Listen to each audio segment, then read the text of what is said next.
E isso é uma coisa, né, que eu tava falando dele preocupado e sisudo e tal, mas isso é uma das coisas que as pessoas costumam perguntar sobre o norte-coreano, como que eles são. E assim, logo quando que eu fui de trem, né? Então logo quando eu saí da China, que tava só eu e minha esposa nesse trem, e o resto do pessoal que tava no trem ou era chinês ou era norte-coreano. Então ninguém falava inglês, nada. Então você imagina você sozinho, não tava com guia, não com nada, porque o guia a gente só encontra em Pyongyang. Então, a hora que você entra no trem, você fala, estou indo para a Coreia do Norte sozinho. É isso. E aí, a hora que você cruza a fronteira, 10 minutos depois, você já vê já a estátua lá do grande líder, os quadrinhos, aqueles quadrinhos, né, que tem as fotos deles. Aí já entram vários militares no trem e começam a revistar tudo. Aí eles começam a abrir mala, pegar celular, pegar tudo. Revistam celular também? Revistam tudo. Falar, desbloqueia aqui. Exatamente. Ou você antes tem que fazer uma limpa? Foi recomendado eu apagar qualquer tipo de coisa. Falou, olha, qualquer tipo de meme, tudo, apaga tudo. Fotos que você tiver, tipo, que você recebeu no WhatsApp. Não tô falando nem de nude, mas fotos sensuais, apaga tudo. Porque essas piadas, né? Porque às vezes é bobeira, tô falando, essas figurinhas, que às vezes tem que é uma coisa meio de zoeira. Falou, apaga tudo, entra com o celular limpo. Porque qualquer coisa eles entendem como muito ofensivo e tal. Eu vou morrer por causa disso? Não. Porque isso também é um exagero, né? O máximo que pode acontecer é começar a dificultar um pouco a minha viagem. Tem coisas que, se você fizer, você pode ser repreendido. Tem coisas que você pode ser preso. Mas os moradores, como é que fala? Isso nenhum a pornografia. Não pode. Não pode. Então, assim, você como turista, se eles acharem, é meio que uma bronca. Mas uma bronca. lá dentro eles não podem, e aí sim é prisão. Ou ainda não? Então, não necessariamente. Não é bem assim, não é tudo que vai para prisão. O que acontece assim, pensa que a vida deles, a sua vida está sendo o tempo todo monitorada. E para você conseguir ter algum tipo de privilégio, quando eu falo privilégio, é aquilo que eu falei, algum vegetal, que fosse, digamos assim, tipo a nossa abinha aqui. Então ele presta esses relatórios, tipo, olha, a Cris, por exemplo, teve um dia que eu vi que ela saiu de casa sem agradecer aos grandes líderes que estão lá na parede dela, lá a foto lá. Ela saiu sem agradecer. Coisas do gênero, você fala, bom, e você vai ser presa por causa disso? Não. Não vai acontecer nada. Mas você, tipo, o dia começa a perder pontos. Você começa a perder pontos. É mais ou menos isso, entendeu? Então, a vida deles, como é totalmente monitorada, então eles fazem tudo o que eles podem para se dedicar o tempo todo para o Estado. Bajular mesmo. Para bajular mesmo. Tem gente que faz isso porque de fato acredita no Estado e é um trabalho voluntário que as donas de casa fazem para animar as pessoas que estão saindo para trabalhar. Aí você vê umas mulheres com os vestidos lindos varrendo a rua, pegando o lixo da rua, varrendo a rua. Elas não são faxineiras, elas são cidadãs. Mas elas estão devolvendo para o Estado aquilo que o Estado deu para elas e também estão fazendo um certo marketing pessoal do reputação, tipo, estou fazendo bastante aqui, tipo. E com isso eles vão ganhando algum tipo de privilégio. Então, muitas coisas as pessoas não fazem e evitam porque elas querem o tempo todo mostrar para o Estado que elas são devotas e que elas são submissas ao Estado. Mas tem coisas que vão dar cadeia mesmo. Então, por exemplo, tem aquela estátua gigante lá do Kim Il-sung e do Kim Jong-il. Que você tem que ir lá e prestar reverência. Você não é obrigado. Mas, obviamente, falei, bom, estou aqui, vamos lá. Levei flores no pé da estátua, prestei reverência e tal. Meio vamos incômodo, supor, né? Vamos supor que eu chego lá e faço assim para a estátua. Eu tô ferrado. Aí é prisão, eu vou sofrer a mesma coisa que aquele cara sofreu. Vou ser julgado, vou ser condenado, trabalho forçado. Por quê? É uma ofensa muito grande. Então, assim, você ignorar é perdoável, né? Isso, ofender, aí não. Ofender jamais. Então, assim, eu fui na linha, e isso eu fui orientado pela agência chinesa, que assim, você, por obviedade, né, respeitar o país, respeitar as pessoas, mas assim, um dos termos, por exemplo, que eu assino lá, é o que eu nunca devo questionar ou fazer qualquer tipo de observação que, digamos assim, vá contra ao comunismo, ao socialismo ou aos Kim lá. Kim Il-sung, Kim Jong-il e Kim Jong-un. Então, não posso criticar nem nada.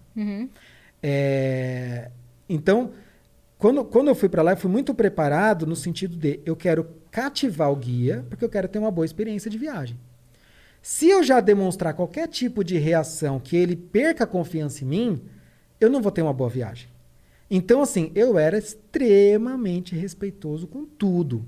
Sua esposa também? Também. Então, assim, tem que fazer reverência? Vamos fazer. E, assim, para mim, por mais que eu não concordasse, mas eu encarava, por exemplo, quando eu fui para a Indonésia, por exemplo, que eu falei, ou para algum outro país, tal, você vai visitar um templo budista, ou você vai visitar uma mesquita, que nem quando eu fui para Istambul, ia lá visitar uma mesquita, você segue a regra. Sim. Tem que colocar um véu? Vamos botar um véu. Tem que entrar descalço? Vamos entrar descalço. É silêncio? É silêncio. Cada país, você tem que respeitar, porque é a cultura local. Então eu entendi, e para mim ficou muito claro, que essa idolatria que eles têm com esses líderes políticos é a fé deles. Então, se você for numa igreja católica, por exemplo, você entra numa missa, e aí você, tipo, trata com desdém algum santo, quem vai ficar ofendido não é o padre, é a irmãzinha que está do seu lado, porque ela acredita naquilo. É a fé dela.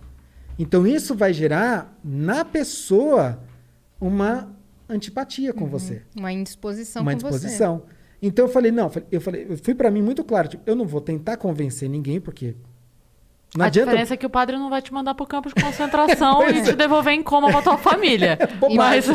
Bobagem. Mas tudo bem. Mas assim, mas não só isso, assim, eu não era obrigado, e a guia falou, você não é obrigado a fazer as reverências. Eu falei, mas eu vou fazer. Por quê? Porque eu quis mostrar para ela, tipo, eu respeito o seu país, respeito a sua cultura, respeito a sua crença, porque para eles é uma fé, é uma crença, é como se fosse uma religião mesmo. E com isso eu cativei ela. Eu ganhei ela, a confiança dela. Então, foto, por exemplo, você teria que pedir autorização para poder tirar fotos. Chegou num determinado ponto da viagem, a gente estava voltando de uma outra cidade, eu sabia que ia pegar 2 horas de estrada. E eu vi que ela estava assim, né, morrendo de sono, querendo dormir. Eu falei, olha, eu sei que você está querendo dormir, mas eu quero tirar um monte de foto. Eu falei, eu quero te fazer vídeo, foto, quero fazer um monte de coisa. Então, você me fala para mim o que eu posso, o que eu não posso? Daí ela falou, você não pode, tipo, de militares, disso, daquilo e tal. 1/3 da população é militar, então você imagina que fica difícil de não tirar foto de militar. Ela passou algumas coisas, eu falei, então tá bom, segui. Ela dormiu, e eu fiquei lá tirando um monte de foto, fiz um monte de coisa. Falei, se ela depois falar, quero conferir, tá aqui, ó, bonitinho, segui a risca que você pediu. Não pediu para conferir. E com isso eu fui ganhando a confiança dela e a gente conseguiu ter uma viagem, assim, muito legal. E ela falou para mim, né, não é papo, né? Ela falou para mim, falei, normalmente, quando a gente percebe que a pessoa não respeita o nosso país, não respeita as nossas regras e tudo mais, fala, eu dificulto mesmo. Não deixo tirar foto de um monte de coisa, não deixo fazer um monte de coisa, aí... Fecha a cara e... Tipo, acabou a viagem. Acabou a viagem, você não pode fazer nada. Então, você imagina, você vai para a Coreia do Norte, pode voltar com uma foto. Né? Então, eu fui orientado, mas não só orientado, é um pouco de... Jogo de cintura. Jogo de cintura. Uma pergunta, você viu alguém de calça jeans? Não, me perguntaram isso esses dias também. Não pode usar calça jeans? Não é que não pode. Aí entra mais um outro detalhe. Símbolo do capitalismo. Eu fui com calça jeans, usei calça jeans o tempo todo.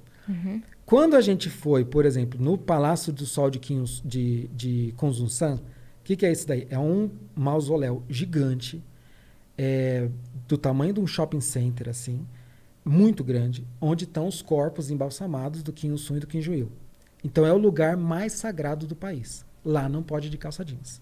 Lá eu tive que ir com uma calça mais perto de um social, eu tive que ir de gravata, tal. Então eles pedem para você ir mais, porque é um lugar muito, muito importante, muito sério para eles, é o lugar mais sagrado para eles. Tem algum tipo de comportamento que você teve monte de regras, assim, você passa por vários detetores de coisas antes de entrar para lá. Então, celular não pode entrar de jeito nenhum, você tem que andar com as mãos retas, sinal de muito respeito o tempo todo, silêncio o tempo todo. Então, é um lugar muito solene. Então, assim, não é necessariamente... E isso é uma coisa que sempre é uma nuvem que está em cima da Coreia do Norte, que as pessoas sempre acham que é uma regra absurda porque é na Coreia do Norte. Não, tem lugar que se você for aqui no Brasil, que você vai ter que agir de forma solene, de forma respeitosa. Se você quiser visitar o Congresso Nacional, você não pode entrar de bermuda. Sim, a Assembleia Legislativa Entendeu? de São Então, Paulo. Assim, são regras, né? Então, às vezes a gente tem que também ter um pouquinho de flexibilidade para não colocar tudo nessa conta dessa coisa, tipo, a Coreia do Norte é exótica demais. É exótica o suficiente.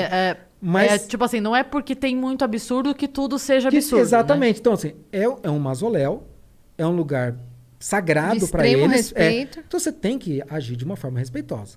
Então, até aí, né, acho que tudo bem. E lá, quando você chega, que você vê o corpo, daí aí, de fato, seria um sinal de muito desrespeito você não se curvar lá pro corpo que tá ali. Então, você tem que se curvar 4 vezes nos 4 lados, assim. Então, eles até perguntam, falam, se você tem alguma objeção a fazer isso, é melhor nem ir nesse mausoléu. Mas, assim, a calça jeans, eu não vi ninguém de calça jeans, nenhum cidadão norte-coreano, mas, em especial, o que existe em relação à calça jeans? Ninguém vai ser preso por conta disso.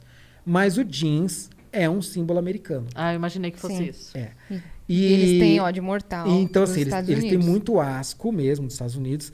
Um dos itens que eu assino lá, eu não posso levar nada dos Estados Unidos, tipo uma bandeira dos Estados Unidos, um broche, um boné, uma camiseta. Escrito Los Angeles, assim. Não pode. Que tem coisa com a bandeira dos Estados Unidos, alguma coisa, não pode. Nem do Brasil? Não, bandeira do Brasil pode, Estados Unidos que não pode. Tá, mas só não pode nenhum símbolo de outro país, só dos Estados Unidos. Só dos Estados Unidos que não. Entendi. Dos Estados Unidos, do Japão e da Coreia do Sul. Tipo a bandeira da Inglaterra, que é muito comum as pessoas terem problema. Bolsa, mochila, tudo bem. Então, eu tinha ouvido falar que não podia entrar nenhum símbolo de outro país. Não.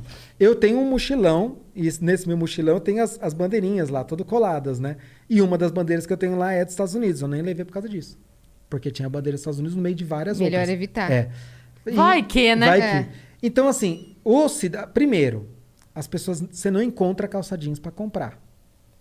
Talvez você até achasse nos mercados informais, que lá tem muito mercado negro, que o cidadão norte-coreano tem acesso, com coisas ilegais, mas que todo mundo faz vista grossa.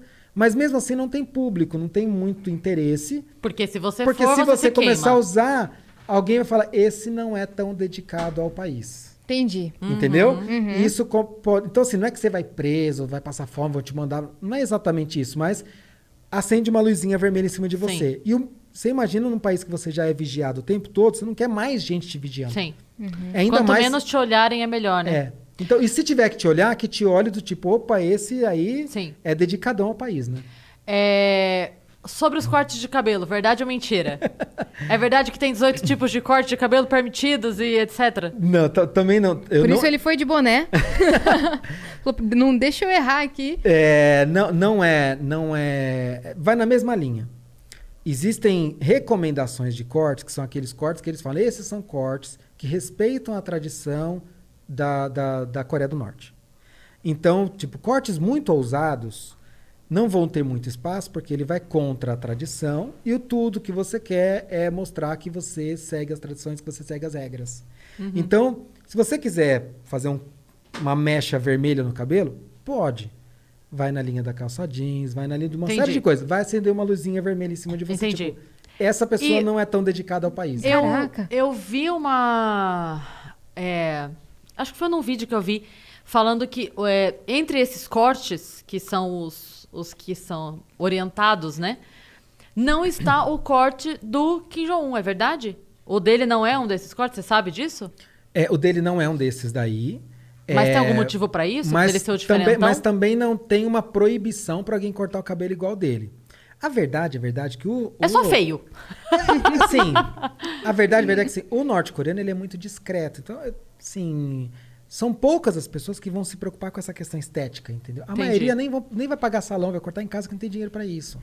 Então, são discussões que, pra gente aqui, fazem sentido. Pra eles, tipo, eu não tô preocupado em cortar cabelo. Corta aí, cresceu, corta. Tipo, isso aí. Eu quero viver, entendeu? Eu quero ter o que comer, eu quero ter algum mínimo de liberdade.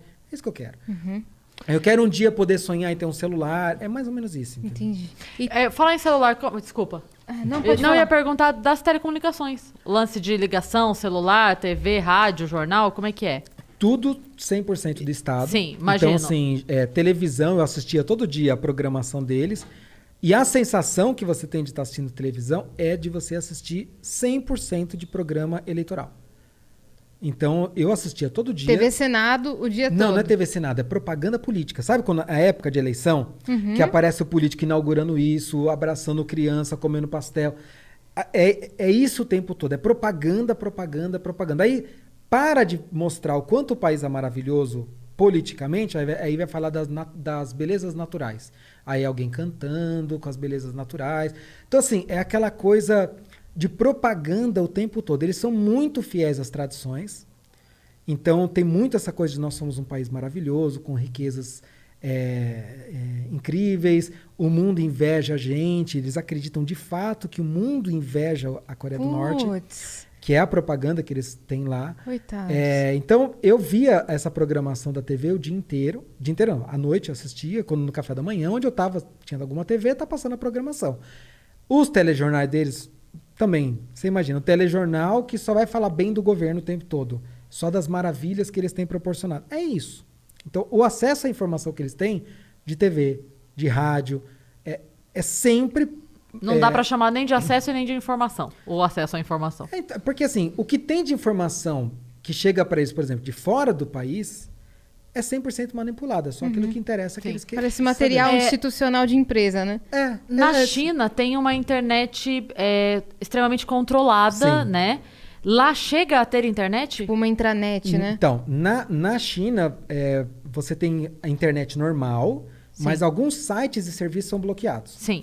Então, por exemplo, eu lá na China consegui acessar diversos sites, mas eu não consegui acessar nenhum serviço do Google, por exemplo, Gmail, Google Maps. WhatsApp, nem pensar. WhatsApp não, Facebook, Instagram. E TikTok. Conseguia, né? Na época nem tinha, eu não tenho também. Então, assim, você tem acesso à internet, mas tem sites que são bloqueados, tanto é que daí o pessoal usa VPN para tentar burlar isso e aí consegue usar. Na Coreia do Norte não tem acesso à internet. O que existe lá é uma intranet que eles usam, e que essa intranet que eles usam tem serviço de e-mail, tem o serviço de tipo o WeChat, que seria o equivalente ao... O WeChat é o chinês, mas eles têm o WeChat norte-coreano, que seria equivalente ao WhatsApp. Eles têm sites, eles têm loja virtual, eles têm algumas coisas lá, mas é tudo do governo. E funciona só para eles ali dentro. Se um turista quiser usar a internet, pode usar? Pode. Ele vai ter que usar isso no hotel. E aí ele vai usar a mesma internet da China, com os bloqueios que tem na China. Eu usei, por exemplo, para mandar um e-mail para minha família e falar que eu cheguei e estava tudo bem. Uhum. Então, foi a única comunicação que eu tive com a minha família foi no primeiro dia que eu cheguei e falei, eu preciso usar, paguei lá. Uma internet, assim, típica de anos 90, assim, super lenta, super lenta. Para abrir o serviço de e-mail, um serviço de e-mail online que eu tenho, e para mandar o texto, eu levei uns 15, 20 minutos para conseguir fazer isso. Caraca! Muito lento, muito lento. Parece outro mundo, né? E assim, nas universidades tem acesso à internet, mas não é para todo mundo. E também, da mesma forma, vai ser uma internet super restrita, mas na internet, nessas universidades vai ter nas bibliotecas, para uma sala muito reservada, para algumas pessoas. Então, assim... Em resumo, para o povo em geral não tem internet.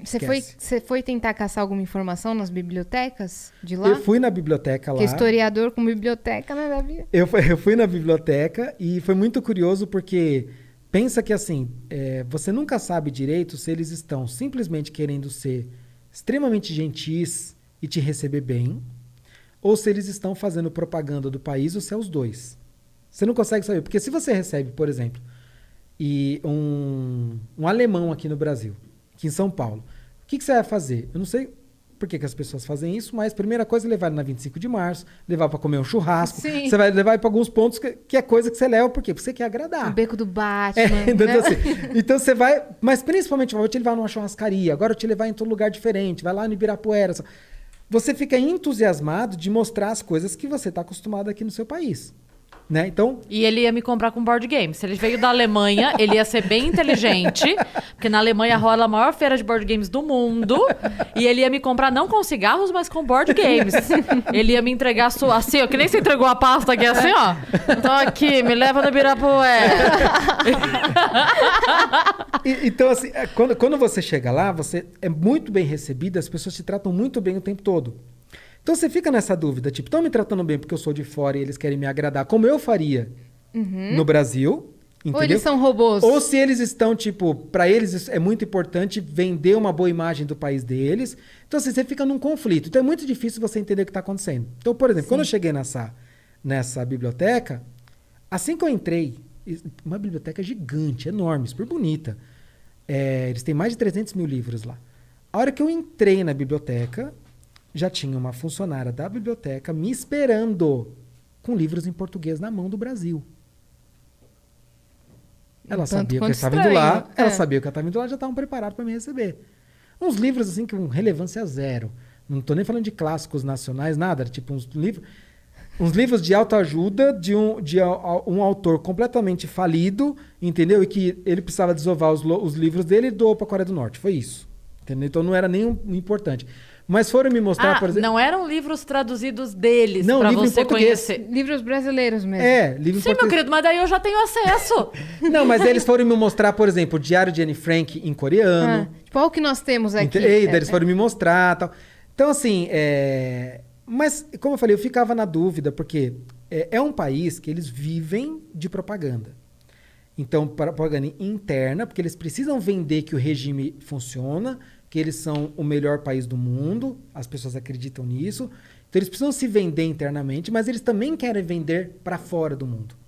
Então, eles têm, por exemplo, associações de pessoas, e tem pessoas aqui no Brasil que participam de palestras, congressos e coisas para fazer propaganda da Coreia do Norte para fora do país.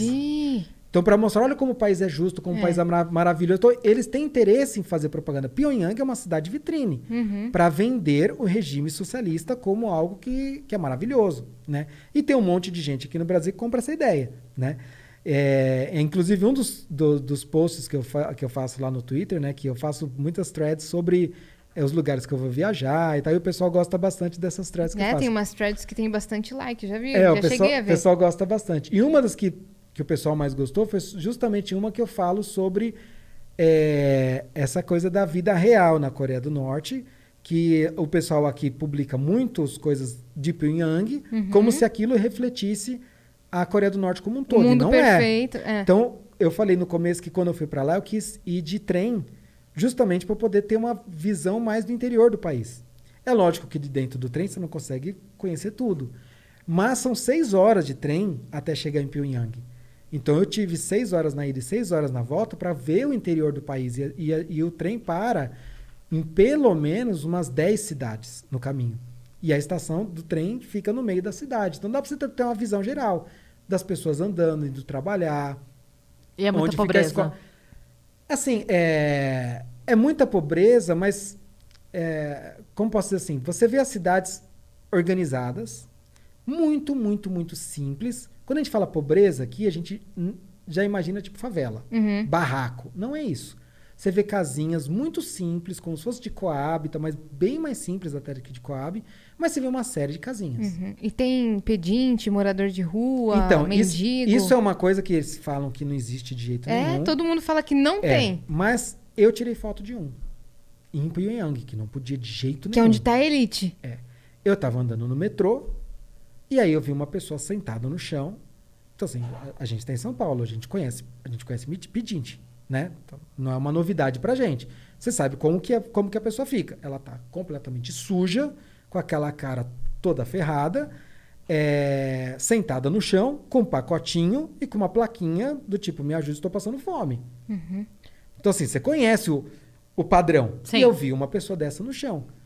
E ela tá, só que no pacotinho dela tinha como se fosse algum tipo de grão. Eu não sei dizer se era tipo milho ou era algum grão. O que eu deduzi? Ela estava tentando vender aquilo para tentar ganhar algum dinheiro. Então não era um pacotinho com dinheiro jogado. Eu acho que ela estava tentando vender aquilo, mas assim, era um mendigo. Mas era um vacilante? Com certeza não. Bem provavelmente seria alguém dessa categoria dos hostis que acabou indo para lá. Que passou. Que foi para lá para tentar ganhar algum dinheiro e tal, mas que... Tanto é que eu perguntei... A hora que eu vi, o que acontece? Eu estava descendo a escada e eu vi de longe. A hora que eu vi de longe, eu deixei o celular fácil. E a hora que eu passei andando, conversando com a Gui, tirei a foto assim, torcendo para ela não ver. Porque, né? Mas a foto ficou horrível, ficou toda tremida e tal, mas assim... Mas tirou? Foi o que eu consegui. Mas depois ela não conferiu? Não conferiu. Mas eu fui perguntar pra Gui. Eu falei assim, olha, o que era essa pessoa que eu vi dela? Que pessoa? Não, tinha uma pessoa ali no chão e tal. Não tinha. Não tinha? O que era? Tal. Ah, vai ver que era alguém que só tava descansando. Eu falei, não, ela parece que tava pedindo e tal. Ah, então deve ser uma pessoa louca. Então, assim, eles não vão assumir que é um mendigo. Nunca existiu. Não vão assumir que é um mendigo. Mas a gente conhece, né? Você conhece o estereótipo, você sabe o que é uma pessoa sentada no chão do metrô. Pelo amor de Deus, entendeu? É o tipo de coisa que você vai para Nova York, você vai para Londres, é o que você mais vê, gente pedindo na entrada do metrô, pedindo dinheiro. Né? Aqui em São Paulo são jovens estudantes que ficam sentados no metrô. Pois é, né? Então, assim, mas você não vê o tempo todo, não é tipo... Você vai no centro de São Paulo e realmente você vê um Mas monte. também porque a preocupação deles é esconder, né? Então, de repente, você vê pouco porque essas pessoas não estão ali. Exato. Elas estão sendo mendigo, pedintes. No topo da montanha. Exato. Agora, quando você vai ver, por exemplo, existem gravações de pessoas bem corajosas que elas fazem o caminho contrário de quem foge da Coreia do Norte. Então, eles entram pela China, na Coreia do Norte, com câmera escondida, e vão nesses lugares onde vivem os hostis e filmam. E isso, assim, é uma coisa extremamente arriscada, que se você for pego, você morre. Aí, assim, é morte na certa, porque é muito, muito, muito sério. E tem umas pessoas muito loucas que fazem isso. E elas voltam com essas gravações, e aí você vê muito mendigo, gente morando, assim, gente no chão, pedindo fome, aquelas pessoas com o cabelo até amarelado de desnutrição. Uhum. Aí você vê aquelas cenas que você, como turista, não vai ver. Então, por exemplo, a ONU, ela tem uma estatística agora, recente, de 2019, tá falando de 2 anos atrás, que 45% da população é desnutrida. Então, assim, não é pouca coisa. Metade da população está desnutrida. Eles vivem com alguma coisa em torno de 300 e 500 gramas de comida por dia. É isso que o norte-coreano tem para comer. Aquelas pessoas que têm acesso à comida. Tem muitas pessoas que não têm.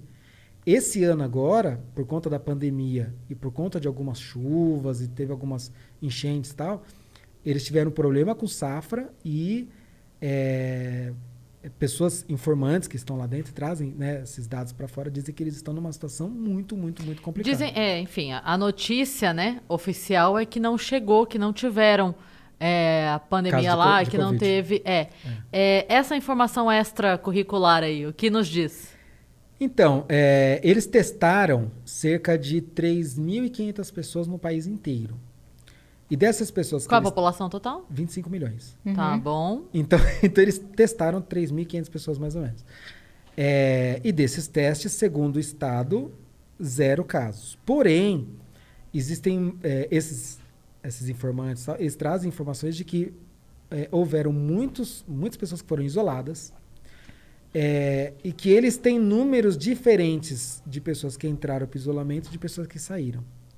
Então, eles não sabem dizer necessariamente se as pessoas voltaram, se elas acabaram morrendo, o que elas tinham. E não tem internet, não tem como conferir. Você não tem informação. Ou foram eliminadas. Você está com vírus... Eu não sei se chega a tanto, mas eu diria que é muito pouco provável que não houvesse alguma pessoa contaminada. Sim. Por quê?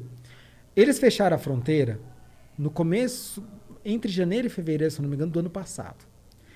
80% do negócio deles é com a China. 85% dos negócios deles são com a China. Mais de 80% dos turistas deles são chineses. E a pandemia começou na China. Sim. Então, assim, era muito pouco provável que com essa fronteira aberta, entrando chinês, esses donju, eles fazem negócios, eles vivem na China mais do que na Coreia do Norte. Então, assim, é muito pouco provável que o vírus não tenha entrado lá. Sim. Então, o mais provável mesmo é que eles tenham abafado essas informações. Claro. A Cruz Vermelha, a OMS, eles têm grupos que trabalham lá, que são grupos de ajuda humanitária. Então, a Coreia do Norte, ela recebe ajuda humanitária até hoje. Impossível, o país é tão maravilhoso, eles não precisam. Pois é. E esses grupos de ajuda humanitária é muito interessante, porque eles nunca fazem nenhum tipo de discurso político contra o país. Por quê? Porque isso você fala, eles estão lá, eles estão vivendo, eles estão vendo, como que eles não vão falar isso pro resto do mundo? Eles não falam, e eles inclusive até falam que o país está ajudando, que o país está fazendo a parte deles e tal. Mas quando você vai conversar com alguém que já fez parte disso, e eu já vi entrevista de gente que já fez, você fala que isso faz parte de uma estratégia, porque se eles falarem mal do governo, o governo põe eles para fora. Eles não e podem aí ajudar pessoas mais. vão morrer. Uhum. Sim. Então eles preferem digamos assim, Passar um o pano. não entrar nessa seara e estão lá para ajudar e para salvar vidas. Uhum. Então, assim, eles... Tanto é que agora, por conta da pandemia, se eu não me engano, dos 16 grupos, acho que são 16 grupos de ajuda humanitária que tem lá, acho que, se eu não me engano, só ficaram 2. Eles saíram porque eles não estavam conseguindo trabalhar por conta da restrição que tinha, porque eles queriam ajudar, então, mas estava muito restrito, eles tiveram que ficar meses isolados como se fosse num QG em Pyongyang, sem poder sair, sem poder fazer nada. Então a gente vai embora, a gente não pode fazer nada. Sim. Então, o país restringe muito, muito, muito o acesso de jornalista. Então, por exemplo, uma das coisas que eu assinei lá no termo foi que eu não era jornalista e que eu não ia fazer nenhum tipo de trabalho jornalístico em relação a isso. E na época eu falei pro cara, falei, olha, eu tenho um blog, eu escrevo no meu blog. Falei, se é um blog pessoal, tudo bem. E então, assim, sinceramente, eu não sei dizer se as entrevistas que eu dei depois, porque logo que eu voltei, eu já dei uma entrevista logo em seguida para a Madeleine Lax. E foi muito legal, tal. E eu falei, e na época ela tava... Não, ela ainda tá, né? Na Gazeta do Povo, tal. Ah, é? E aí eu dei essa entrevista para ela, tal. E foi muito legal. Daí eu até fiquei na dúvida. Falei, poxa, posso ou não posso fazer isso, né? E vieram outras depois, tudo. E até hoje eu não tive nenhum problema. Eu, pelo menos, não. Eu não sei se... Tá longe, eu não sei se para ela isso teve algum problema, porque aqui... eu já fiquei meio conhecido por algumas pessoas que naturalmente são defensoras da Coreia do Norte. E então eu não sei até que ponto isso pode ter, mas a verdade se você voltasse para lá, né? É que para essas pessoas eu faço um discurso contra o país, como se eu estivesse fazendo uma propaganda contra a Coreia do Norte. Mas muito pelo contrário, eu tento trazer uma visão um pouco mais neutra, tanto é que muitas coisas que são clichês que eu poderia estar aqui falando é isso mesmo, tava falando não é bem assim, né? São exageros, tal, porque também existe exagero na nossa mídia. Tem gente que lucra com principalmente uns tabloides meio vagabundo que gostam de fazer notícia sensacionalista e lucra com isso. E eu acho que não é o legal, mas as notícias que eu acompanho, por exemplo, eu acompanho de gente que eu considero séria, que traz uma informação e fala, isso é verdade, isso é mentira, isso é assim, isso não é assim. Eu não vou dizer neutro, mas é sério, né? Sim. E para mim, acho que o principal é você respeitar o norte-coreano. Então, quando a gente faz muita piada em cima disso, faz muita chacota, ou faz muita essas notícias, né, exageradas e tal, você está depondo contra o norte-coreano. E é ele quem está sofrendo tudo isso. É o povo que sofre, né? É o povo que sofre. E é um povo extremamente querido, um povo muito legal. Eu sou contra o governo. Sim. Mas a gente tem que saber fazer essa distinção. Né? Aqui em off eu perguntei pra você, falei, nossa, existe felicidade na Coreia do Norte? Você falou que sim, então, eu me diverti pra caramba. Eu me diverti muito lá, mas eu costumo dizer o seguinte, que quem nunca viu o mar se contenta com o riacho. Então, cara, ele viu um riozinho, ele fala, que coisa maravilhosa, porque ele nunca viu nada diferente daquilo. Se aquilo for o máximo que ele viu na vida dele... sempre vai ser legal. Sempre vai ser legal e não tem como não dizer que essa pessoa não é feliz. Né? Então, assim, eu nasci no Capão Redondo. Na minha infância, eu brincava de descer a rua, os moleques tinham carrinho de mão, não tinha dinheiro nem para ter carrinho de mão, eu arrancava fórmica de móvel que o pessoal jogava, arrancava fórmica, que é aquele escorrega com o diabo, e sentava na fórmica e descia a rua escorregando em fórmica. Eu me divertia pra caramba. Era muito divertido. Com o simples era mais divertido. Eu me divertia muito. Então, assim, dá pra dizer que eu não era feliz? Não, eu era feliz. Então, assim, a gente vai encontrar alguma forma de felicidade com aquilo que tá em volta da gente, com aquilo que a gente tem. A gente vai encontrar. Mas, assim, é justo alguém te blindar e alguém te privar de você ter mais daquilo, de você fingir que a tua existência é nula porque não pode passar a imagem lá pra fora que o país não funciona. Então, assim, a gente ignora que existam pobres, a gente esconde os pedintes. Se você... Não, você não viu. Não, não era. Não existe. Porque você quer ser médico? Não, você não vai ser médico. Porque admitir que essas pessoas existam é ruim pro país. Pro país. Né? Então, é o que eu costumo dizer. Assim, a gente tem os Estados Unidos como o símbolo do capitalismo no planeta. Né? A gente tem, obviamente, milhões de falhas no capitalismo, eu sei que tem. Mas até hoje não criaram nada melhor. Pode ser que o capitalismo não funcione para um monte de coisa, mas ainda não inventaram uma outra coisa que funcione mais, que ele fale menos, né? Então, assim, o que a gente conhece hoje como extremo do capitalismo e o que a gente conhece hoje como extremo do comunismo não tem comparação. Sim. Né? Então, é isso que eu falo, assim, não é... Eu não sou adoradora do capitalismo, não, pelo contrário, sou zero, enfim. Mas eu vejo essa diferença. Assim, aonde você tem mais liberdade de ser, Sim. de existir, sabe? Então, é o que você falou, vai ser difícil você sair da favela e virar um empreendedor? Sim. Vai. Mas ninguém vai te proibir. Você vai ralar pra caralho, você vai se fuder, você vai não sei o quê, mas ninguém vai falar não pode. E lá vão te falar não pode. É isso que me dói. Isso é enlouquecedor, assim. Tira seu livre-arbítrio, Quando a total. gente